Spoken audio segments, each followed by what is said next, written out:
Hello guys, I won't be able to post for 1 week and 3 days, because I am sick and don't feel well. I can't do what if I am sorry, but this is like a break. I guess I might come back earlier, and we will be doing one video for this week, and plus I got exams, so yeah, sorry. Now my exams are all week too, so yeah, let's get started with part 2 of what if Naruto had Thor's hammer. Might be last part. Kushina was giddy with excitement when the test confirmed they were Uzumaki.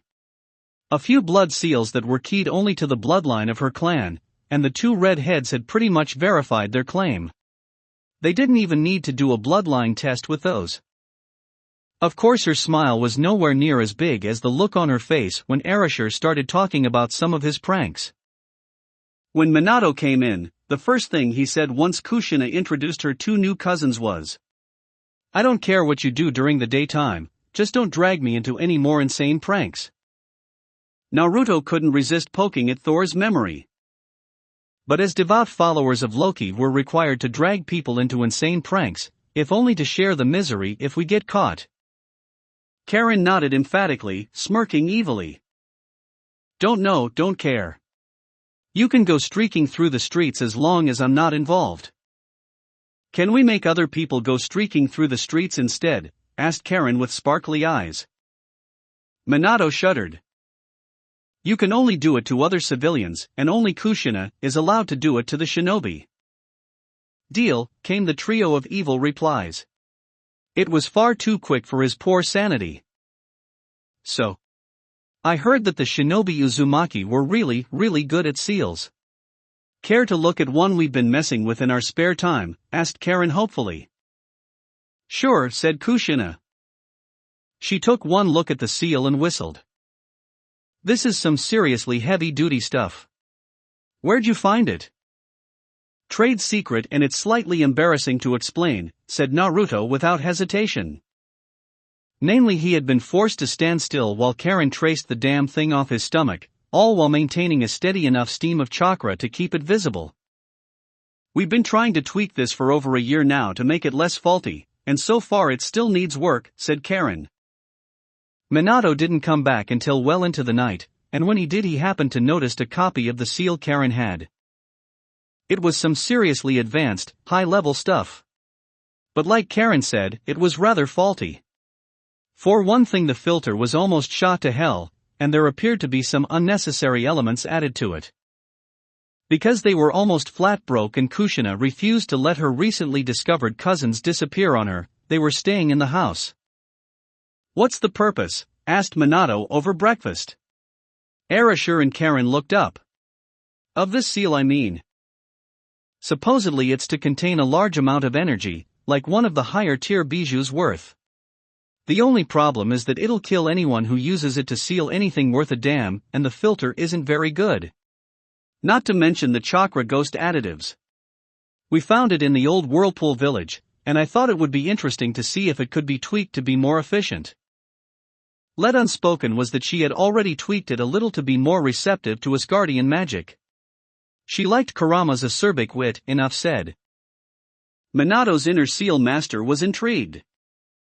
"Only thing is that it's damn near impossible to get sealing books while you're on the road, and Uzumaki or not, they don't exactly let civilians like us check out the good books without a shinobi license," complained Naruto.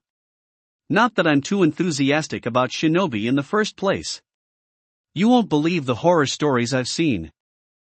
"Oh? I would have pegged you for a shinobi," said Minato innocently. Naruto shook his head emphatically.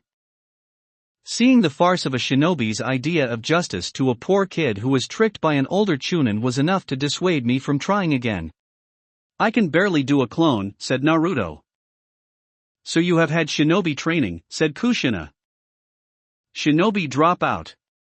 Never made genin in my life," said Naruto honestly. "What happened?" "It was stupid. This teacher had a total grudge against me for Kami knows what, and he tricked me during the exams for genin promotion. I got the super secret artifact and brought it to the agreed spot, but then the bastard reveals some secret or another telling me why most of the people in our village hated me, and the jounin caught up and arrested us both. The council banned me from taking the exams for a full 2 years, so I said screw them. I packed my things and left the next morning. He found me a few months after he left the place, and we've been brother and sister ever since, added Karen. What about you? Simple. Arashir came to me asking me for some help with his reading, since most of his teachers were total dicks, and when I found out who his mother was I hit him on the head and said he should have just said he was her son, and I went with him. The guy who ran my village signed off on it, not aware Arashir had left his village, and I never went back. Not like they had much reason to keep another genin with no real prospects around. Best decision I ever made. You could join our shinobi army. No one bat an eye if you took up apprenticeships. No way in hell, came the duo responses from the siblings. That caught both older shinobi off guard. Ah, but why not, whined Kushina. Being a shinobi was great. Have you seen the paperwork shinobi have to do for every damn mission, said Karen, shuddering. Minato winced, because he was the one who had to read all the paperwork that came in. And let's not forget the joy of D-ranks that all genin have to do. Plus the risk of being killed during out-of-village missions, the fact that they have to be nice to complete dicks just because they're guarding them, and oh, let's not forget the fact that they'd kill an infant if they were paid enough, said Naruto sarcastically. But, no one takes civilians seriously. No, shinobi don't take civilians seriously. You can be a warrior without having to be a shinobi, it's just that shinobi have the most annoying habit of snagging all the good books and scrolls for themselves, countered Naruto flatly. I'm ranked as a mere civilian, and I bet you an all-you-can-eat Ichiraku buffet I can outrun most of your precious ANBU. Minato seized on a chance to see exactly what their skill level was. Prove it. If you can outrun the ANBU for a full hour, then I'll label you both as outside contractors. That's enough to get you into most of the shinobi-guarded portions of the library, barring the classified stuff. If you lose, then you take the genin test. Seriously, I can't even perform a clone. I'll show you, said Naruto. He performed the basic hand signs for a regular clone, and then used the smallest amount of chakra he could. They didn't even pass a basic inspection. Hell, Kushina was holding her sides from laughing so hard. Minato winced. I said it before and I'll say it again. All my instructors, barring one glaring exception, were complete dicks. My offer still stands. I just have to evade for a full hour then. No limit on what I do to get their attention? No maiming. Their ego and dignity is not my problem, said Minato immediately. Naruto's smirk had a lot of teeth. That's plenty. Why do I have the feeling I just doomed my ANBU? Asked Minato to no one in particular. You married an Uzumaki and just challenged another to do his worst without maiming his victims just to get them in the proper mood for an all-out chase. Of course you developed the proper paranoia for a prank-based chaos, said Karen flatly. It would be spoken of by the ANBU for decades after the incident. The ANBU captain had been warned about the challenge, but had been told that he had honestly no idea what the boy would do to get the elite jounin into what he called the proper mood for a chase. They found out the hard way. No one was entirely sure what Arashir did to the ANBU in question, as they refused to speak of the incident to outsiders, but horror stories were shared for years after. Their outraged shouts could be heard clear through the village, and a few feet outside the walls too. Meanwhile on the Hokage monument, Kushina and Karen were watching the entire thing while Minato timed it. They had a pair of binoculars and were critiquing the chase while eating popcorn and dango. Oh, that's going to leave a mark. Did we say who had to pay property damage incurred during the chase? Asked Kushina. Actually no. I think Hokage-sama forgot that part, grinned Karen. What's the time? 20 minutes and counting, said Minato, sweating a bit. He was starting to realize that there would be hell to pay for this, and he was likely to get hit by the fallout. OOH, that guy seems really pissed off now. I'd be too with all those feathers and dango sauce on me, cackled Kushina. Oh Kami-sama. I bet him he'd never find a use for those, and he did. I owe him 3 bowls of ramen now, howled Karen. Why but plugs? Best way to shut up an asshole, said Karen, grinning. She had got them as a joke and Naruto had been beyond embarrassed when she brought them up around Frigga. Loki had about coughed up a lung from laughing so hard. Yes people, I did just directly quote the story Bondage Style, which is one of the most hilarious Naruto stories out there. I would absolute recommend it for a good laugh or 20. Minato was having serious doubts about the elite claim on his ANBU, as Erasure not only trashed the hour deadline, he flouted his ability to evade and humiliate his best fighters. It was 2 hours after Arashi's prank to get them and the right mood had passed.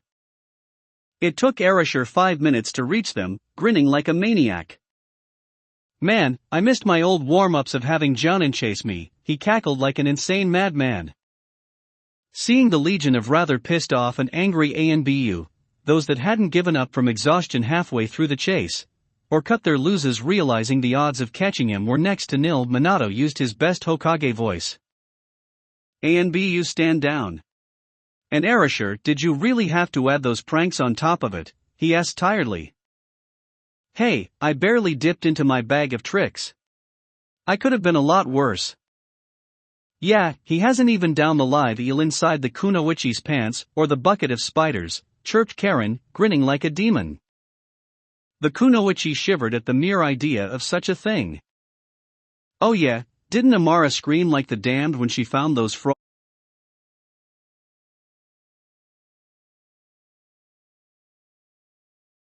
frogs in her bed right as she went to sleep? You've never heard such language, cackled Karen. Minato looked at his irate Jounin. Out of all his ANBU, only the captains and a smattering of them had lasted this long. Everyone go home and try to regain some of the dignity you lost. I'll include hazard pay on your next mission. And for those of you who damaged the buildings, and you know who you are, you're paying for the D-ranks to repair them, said Minato. You're a dead man if you step out of line, boy, snarled one of the pissed-off ANBU.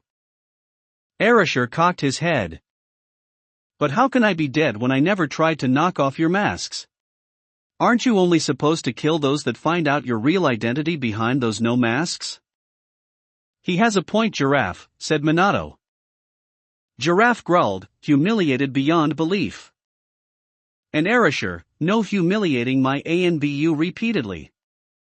But it's good training, said Erasure pouting. Good training for who I wonder, muttered Minato. Kushina snickered evilly. You so have to teach me how you managed to get that bat ANBU with the feather and dango sauce. There was also white chocolate sauce, said Erasure. White chocolate is not chocolate. It's cocoa butter with sugar added.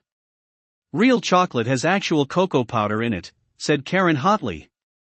Kushina nodded in absolute agreement. Hence why I used it.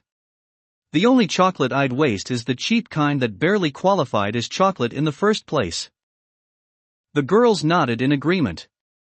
Then Erasure grinned at Karen. Now I believe there was a bet about me never using that gag during a revenge chase? To the ramen stand, shouted the trio of Uzumaki. Erasure got an extra 2 bowls from Tochi for making him laugh so hard. Minato groaned. He knew the paperwork for this was going to be hell. Karen and Naruto were given official civilian contractor badges. Rarely used but still in existence. Officially it allowed them to buy things from the shinobi-only places like the weapons stores and the restricted bookstores. Basically they had access to everything save classified or clan-only techniques. However, unlike shinobi, they didn't have to answer any summons. They existed outside the authority of the civilian police, and would only get arrested if they did something to piss off the Uchiha, or were charged with outright treason, like selling village secrets. It basically made them shinobi without having to answer to the Hokage, or their superior officer, while at the same time making it much harder for the shinobi to harass them without receiving a major black mark on their record. They were civilians after all. Minato still didn't know why Erasure insisted that the thing have no expiration date, or have it laced with his chakra, and have their blood sample stored in the Konoha database. It wasn't like anyone would forget the cackling redhead who outwitted the ANBU after all. Naruto kind of liked being a blacksmith. Sure, people gave him weird looks because he had such a normal job after he cheerfully outran and outwitted the famous ANBU, but he liked being able to use his strength for something other than killing people. Though that didn't compare to the amusement Karen got thanks to her shiny new badge, that allowed her to toss Shinobi out of the library and onto the street for getting fresh with her. She was considered the hero of the public library, because she was legally allowed to beat the shit out of the Shinobi for bothering the girls. Oh, how the Shinobi had learned to dread that evil laughter of hers, because if they were too persistent then they tended to get some nasty surprise visits from Erasure and worse, Kushina, in the middle of the night right after they fell asleep. Most of the time said idiots had to fight tooth and nail to get out of all the humiliating traps the two would leave behind, not that they could prove a damn thing. And in the world of Shinobi, proof was everything. Back to his work at the blacksmith shop. He had been accepted as apprentice pretty quick, the idea being that anyone who could lead the ANBU on a chase for 2 hours had the stamina to handle it, and it had taken little time for him to get the hang of it. It didn't hurt that he was used to swinging a hammer and not smashing his poor hand on a regular basis. Besides, he had the dexterity of a shinobi and the patience of a saint.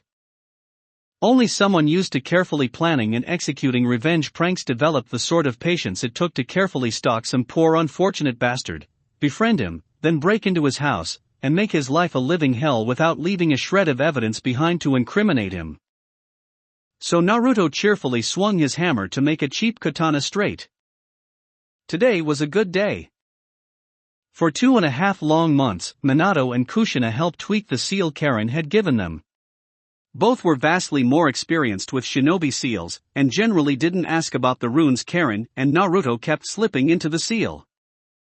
Since they knew it was coming, the two squirreled away a lot of things that would likely be missed after the fact.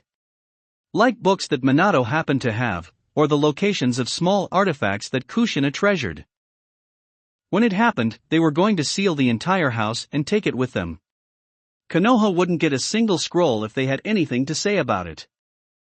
Naruto and Karen fit in relatively well, though at least once a week boredom struck hard, and they lead the ANBU on a merry chase. It was so regular that the unfortunate elite jounin had scheduled around it, and despite their best efforts Erasure had the most annoying habit of finding their weak spots and pissing them off to start the chase. It was so bad that they literally had kunai boards up in the lounge, and somehow he had known about it. Erasure had helpfully given them plenty of copies to skewer in unfulfilled rage, with a picture that was sure to piss them off. Kushina had been amused. Minato had found it funny, but had been smart enough not to say a damn thing. For the months that passed, Naruto and Karen bridged the gap in their shinobi training quietly. No one suspected them at all, and it didn't help that Kushina openly helped train their taijutsu, as she was familiar with the Uzumaki clan style. It was pretty obvious that she and Minato were trying to push them into the shinobi lifestyle, and they might have considered it if not for one important fact. They hated Konoha with a passion. They hid it well, as they didn't hate the Konoha of this time nearly as much, but the simple fact remained that Konoha had failed utterly in its job to protect the legacy of their fourth Hokage, and their Jinchuriki, never mind that he had been an innocent kid. So no, they'd never even consider the idea of becoming Konoha shinobi. Besides, they liked their day-to-day jobs more than they liked D-ranks. So as the misplaced duo counted down the time, they managed to hide the fact they knew when Kushina's son was due. All the while, Naruto kept poking at Thor's sealed memories with a sharp stick, hoping to dislodge something of his father out. Whoever sealed them had done a thorough job. It was hard to describe the feeling of October 10th, unless you were Naruto, and then you knew exactly how to describe it. An oncoming storm. Between the impending Kyuubi attack and the fact that his unborn self had zero control over his weather powers, there was a distinct thundery haze over the village. It wouldn't break until he came out, but it lingered over the village for hours. He was the only one who knew what was going on, and instead of telling Minato he visited his sister in the library. He never came with fresh ramen. It was the agreed-upon signal to get ready for their plan to abscond with Thor and Kushina. Karen went about her daily rituals, all the while discreetly preparing to leave and cast a massive illusion over any witnesses. Her skill towards illusions had only gotten better with instruction from those that used genjutsu. Suddenly Kushina went into labor around noon. Naruto took that as his cue to start packing. Karen went with her as she had a modicum of medical training, and so Kushina would have a friendly face with her. When the kid was born, that was when it happened. Kurama was set free, and Naruto could hear his pissed-off roaring, and suddenly the shinobi were much more interested in the fox than anything he was doing. He made sure to switch the seal Minato had on hand to seal the demon back with the one they had finally finished modifying. The blonde didn't even look twice when he grabbed it. That done, Naruto finished sealing everything save the things that belonged to Kakashi in the house. Hearing the giant toad summoned, Naruto made his way to his fellow blonde. With Karen. Holding up a massive genjutsu would be a pain in the ass, and her reserves would be shot to hell. Kushina had been confused why she was even preparing an illusion, and frankly it was easier in the long run just to tell her the truth. They were kidnapping them. Your son isn't going to be the hero that Minato wanted, and frankly Konoha doesn't deserve shit. So we're kidnapping you now and waking that idiot husband of yours to his original self, because his family wants him back. Minato's an orphan. No, he's not. He has a memory seal on his mind keeping his original memories blocked until he finds a certain weapon. Remember how you commented on how alike the Death God seal and the one I brought with me were? That's because I copied it off your son's stomach, said Karen. You used that time travel seal in Whirlpool, didn't you? Accidentally, yes. Kushina winced as she sat up. If you're going to kidnap us and take us to another time, then to get back you have to get into the center, and find the rock under the seal and drip blood on it. It's how the Uzumaki became seal masters in the first place. We abused the rock's ability to traverse time and borrowed the books that the seals came from, and eventually we got good enough on our own. Naruto appeared and heard that bit. House is sealed away. We ready in here? Almost. Think you can move? Asked Karen. I think I have internal bleeding, said Kushina. Damn it. Here's what we'll do. I'll henge myself into Kushina, help hold back Kurama, and then tell the old toad to reverse summon us to the summoning realm. We don't have a contract, said Karen. I do, but I never saw a point in using the damn thing since Kurama said that he had pretty much stolen it from the Kitsune clan. Let's go. The sooner I can get a chance to try and fix the bleeding without having to prepare a massive genjutsu, the better for all of us. You got the doubles ready? Of course. My clones have already been dispersed. Let's go. He's about to seal Kurama into you now, said Karen. It was rather anticlimactic how the switch went. All the prep work and the fact no one was expecting them to do it meant everything went smoothly. A little too smoothly, but then again no one was expecting a pair of misplaced Uzumaki to outright kidnap the fourth and his wife after a major battle and leave their son behind with some shadow clones to make it look like they had all died but the kid. Tracking down Tsunade was a pain in the ass, but totally worth it in the long run as she healed the scarring done by Karen's inexperience. Kushina would live to have more children. Many more, if she had any say about it. Minato had to be kept under a stasis seal that kept his blonde knocked out, as there was a high chance he would try to return to Konoha. As much as Kushina loathed the idea, she agreed it was better to keep the timeline straight, at least until she prepared a proper revenge for the years of hardship her son was about to endure. Once they were in Whirlpool, having gone through the cleared primary entrance, Naruto carefully dug into the sealing circle and dropped their blood onto the time stone. With a flash of light, they were gone. With Loki. There was a surge of energy, and suddenly Naruto, Karen and two others were in the circle. Naruto was quick to drag the other two as far away from the circle as he could. Naruto, who are they? Naruto turned, saw Loki and beamed at him. Dad. Oof. Get off of me, you idiot. Now what happened and where did these two come from? Dad, meet Minato Namikaze and Kushina Uzumaki. Loki narrowed in on Minato. You cheeky little brat. You actually did it. Yeah, I did. Now all we have to do is see if he's worthy enough to hold the hammer again, and grandmother will be thrilled. Okay, I'm confused, said Kushina. You know how everyone refers to the Uzumaki heir as a prince or princess? Asked Karen dryly. Yes, said Kushina annoyed. She hated those titles. Well, in his case, it's literal. Minato is actually a prince who got misdirected and sent here as punishment for being an arrogant brat, only something went wrong, and he ended up dying when your son was born. And that seal that was placed on Naruto kept the soul alive, but not the body. The original plan was to find more stones like the one we just used to transfer them out, but Naruto had a more simple solution. Go back in time and switch us with fakes. Allowing our deaths to remain, but keep us alive in the long run, so they got their prince back, said Kushina, nodding in approval. Suddenly she remembered something and grinned. That civilian contractor thing. You wanted it to keep the Konoha from forcing you back into their shinobi corps. Absolutely. They're going to be pretty pissed that they lost their Jinchuriki, but they can go screw themselves for all I care, said Naruto cackling. We need to go. The sooner we remind that idiot brother of mine who he is, the sooner we can straighten things out, said Loki. Left unspoken was that he had no desire to deal with the shinobi he had seen on the outskirts of the ruined village. Oh wait. Is there any way to? Started Naruto. Third drawer on the desk. Touch the rock with it and it'll be sealed into it without activating, Kushina said without hesitation.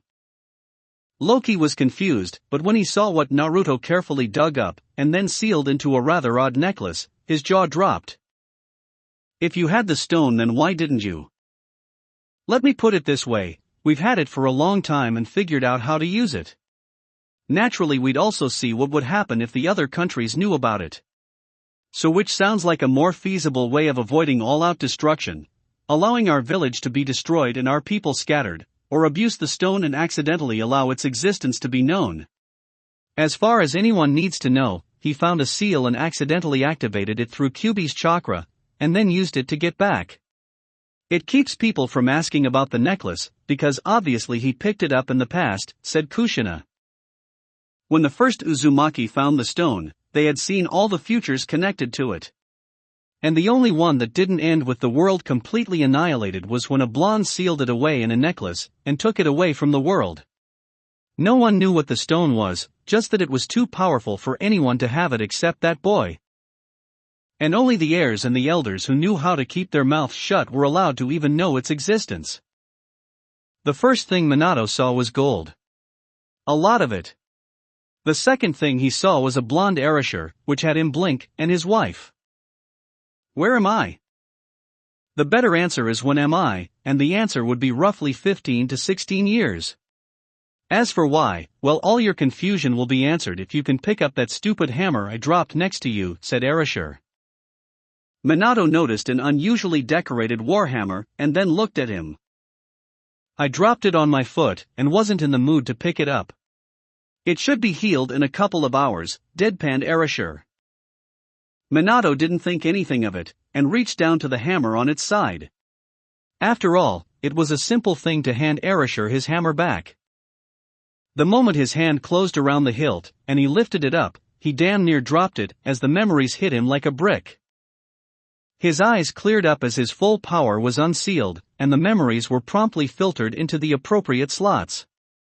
Above the palace, a massive storm that even Naruto wouldn't have been able to create, at least not yet, formed as lightning struck the general area of where the infirmary was. Thor had woken up. That was beyond weird, but still very interesting to watch, commented Kushina. His wife and the only woman barring Sif who could match him.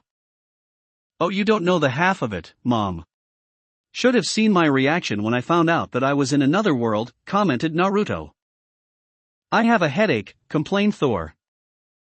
It'll pass, said Naruto. So do you still have questions? Naruto's comment about when he came back, and now he could see what his son had meant about the hammer. The only question he had was why the kidnapping? You died, more or less, when the fox attacked the village.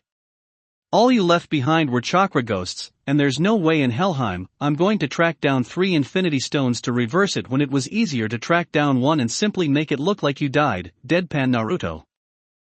Odin walked in with Frigga and Loki. Naruto left, but Kushina stuck around. With Naruto. I take it from the show we just had that Thor's back, asked Karen. Yup.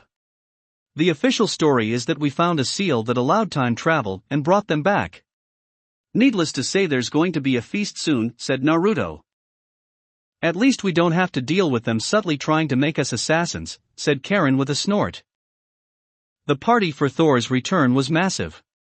Kushina made a point to stick close to her son as she was slightly out of her depth here. Everyone accepted her status as Thor's wife easily enough though. Then the apocalypse happened. Kushina found out Loki was a fellow prankster and gravitated towards him. Odin could feel the headaches coming on. Sarutobi was having a very bad week. It started with the new sighting of Naruto and culminated in the rather massive surge of chakra from the ruins of Whirlpool. About the only good thing was the sighting of yet another strange seal in the ruins. At this point he was starting to figure out how Naruto kept evading the shinobi after him. He had some sort of teleportation seal that he was using to get around. Something that was much harder to implement than the Hiraishin. He sighed. Everything had gone downhill since Naruto left. First having to deal with the fallout from losing their only Jinchuriki, then the wasted man-hours trying to find and retrieve him, and now they had almost lost the Uchiha boy to Orochimaru. That had been one of the few perks out of the disasters that kept piling up after Naruto abandoned the village. Thanks to all the hunter teams out looking for the blonde, they had been in the perfect position to capture the wayward teenager and return him. The fact he had no Hitayate despite graduating, and his lack of a genin team, not to mention the big tip-off, he was heading away from Konoha, had been all the clue they needed to follow and capture him when he let his guard down. Sasuke had been livid, but now he was on 24-hour watch with experienced ANBU on his tail. He was a flight risk, and he'd be damned if he let another child from a proud shinobi clan ditch the village. It took all of a month for Kushina to get used to Asgard, or to be more specific, for Asgard to become used to its future queen. In formal situations she had only needed a refresher, but in the wild parties Thor frequented she could be just as boisterous as Thor with the appetite of Volstagg, though poor Fandral found out the hard way that while Kushina was far more feminine than the warrior-like Sif, she was far more vicious when someone tried to hit on her. EIR had high hopes he wouldn't be in mourning for his poor lefty too much longer, but he had brought it on himself. Thor had zero pity on him for trying to flirt with his wife, and once she had Fandral figured out she had delivered quite the nasty kick to his boys. Needless to say she got along with Sif a little too well for some. And the less said about the pranks caused by the bored Uzumaki, the better. And the reunion between his now-grown son and Naruto went well enough. Loki had clearly claimed Naruto as his son, and while Naruto had gotten along well enough with Minato, he was still getting used to Thor. On the plus side, Kushina's presence made very, very sure that Thor's arrogance never again reared its ugly head. The few times it tried, she smacked him down hard. And then she cut him off from getting any. Odin was rather pleased by that, as he had no desire to see Thor cast out again. So explain to me again why I have to go back to Konoha, even for a short trip, deadpan Naruto. Thor squirmed uncomfortably. His son, and boy hadn't that been a curveball he hadn't expected to deal with while being forced to live as a mortal, had made his feelings on the village clear. It could burn for all he cared. I may have left a few things back in Konoha. I sealed up your entire house, barring what was in Kakashi's room. I sealed all your little bolt holes, and even a few things from the Hokage's office. What could possibly be so important that would require me to step foot in a village I hate and happen to be on the catch-on-sight posters? The Forbidden Scroll. Stole it once and happens to be the reason I hate Konoha, said Naruto. I may have added a seal that would allow one to come to Asgard if enough chakra is added. My true self was bleeding through and wanted to come home after the war with IWA. It's not my fault, said Thor quickly at the incensed Naruto. Okay, I'll grant you that one. Shit, the last thing I want is to deal with idiotic Konoha Nin after my ass because some moron found a way to Asgard. Oi, Karen. We're heading on a road trip to rob Konoha blind, he shouted down the halls. Why, she asked, popping her head out of her room with only a towel on. Dumbass left a seal that could bring Konoha here, and you know they've had a hard-on about catching me since I told them to go screw themselves. Wouldn't this be the perfect chance to grab some of your friends like Kurama and really piss off the elemental nations? I mean, Thor's coronation isn't too far off and we can just go in and have some fun while we're there. This is a good point, and plus we might as well make it one last trip anyway to retrieve the Uzumaki clan. How long a trip? Well, I'm thinking a year or so, piss off a lot of the shinobi, and make them try to find a way to get to us only to fail in an epic manner and never forget us, said Naruto. Karen's grin was evil. I heard the words epic pranks and memorable montage, said Kushina seriously. We're going to have one last trip in the elemental nations, and leave with such a bang that there is no way in hell anyone will ever say the name Uzumaki without either shivering in fear, or trying to repress horrible memories of pranks that will pop up at inconvenient times. Oh, and rob everyone blind, of course. Kushina cackled.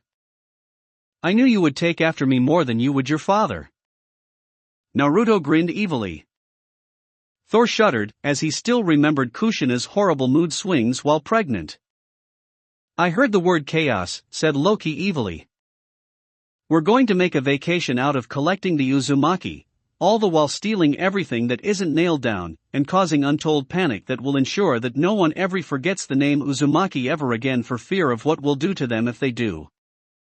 Kushina and Loki both cackled at the implications. I want in. Cloak and dagger is fine and all, but it gets boring when you figure out what buttons to push without actually trying, said Loki. Now to convince Odin, said Naruto. Convincing the king turned out to be the easy part. Packing was not. More to the point, they had to come up with a plan of attack, so they didn't end up stuck in Konoha due to any obligations. They wanted their Jinchuriki back, and Naruto hated them with a passion. He almost couldn't wait to see that senile old man's face when he found out Naruto had a legal and legitimate civilian contractor's card that had no expiration date. Payback was going to be a bitch, and he had the feeling the ANBU would remember him pretty quick when he walked through the gates. Karen hit him on the head. No evil cackling without a proper audience to appreciate it. Just thinking of how quick the ANBU are going to be cursing our name when they find out I'm alive and back. Oh. Carry on then, said Karen. Naruto resumed his evil cackle of doom. I heard evil cackling and I want in, said Loki. The uncle/nephew duo proceeded to cackle evilly at the impending chaos. Karen eventually joined in, and almost everyone avoided that corridor for hours. Their vacation in the elemental countries started out simple. They were completely devoid of the local currency, and carrying gold around was pretty annoying. So they hit up Moon Country for a while, because it had casinos. Oh, and dealt with some pissy missing Nin, rescued the king and more or less cleaned out the dam near every high-stakes casino on the island. Man, was that one-eyed Jounin pissed about the way they kicked their ass. Oh wait, he's from Konoha, so who cared? Naruto cheerfully went swimming, with his red hair sticking to his face. It was harder to detect simple hair dyes using natural plants than it was to dispel a henge. What was that silver-haired guy whining about now? It wasn't like he had to listen to him, he wasn't a Konoha. Oh wait, he recognized him. Kakashi, the little shit Minato had practically adopted. Better to see what the whiny shit had to complain about now. It wasn't like Arashir had liked him to begin with. Oi Kakashi Baka, shut the hell up. I'm not nearly drunk enough to listen to your whining a second time, especially since you're finally old enough to know half the words you heard from that perverted old toad and not get hit by Kushina with the ladle, shouted Naruto. There was a stunned, horrified silence from the silver-haired Jounin, before he whimpered in realization who the red head was and curled into a ball and started rocking himself. "I asshole! What did you do to our sensei?" demanded the loudmouth with the dog. From the sound of his whimpering, I'd say Yuen repressed a lot of memories of my cousin during her rather hormonal pregnancy mood swings that traumatized him for life. Or it could be the memory of me dragging him along for the ride when I pranked the shit out of the ANBU and forced him to keep up for an hour before I hogtied his whiny ass and dumped him in a maid's outfit with no underwear in the women's onsen, said Naruto sagely. Kakashi choked, before fresh peals of sobbing was heard. The loud mouth and the banshee stared at him. I don't know whether to be disturbed or impressed at how quickly he rendered Kakashi-sensei useless, admitted the pink-haired banshee. Why? They assured me you were dead, whined Kakashi. Is he still a whiny little shit? Because I could easily remind him of how much Kushinae hated his bitchiness when she was hungover. Oh. Arashur. We're about to have dinner, Yuen, shouted Karen loudly. For the ramen. Kiba looked at his sensei, who was still trying not to remember all the hellish experiences he had when he was younger. He poked the man with a stick.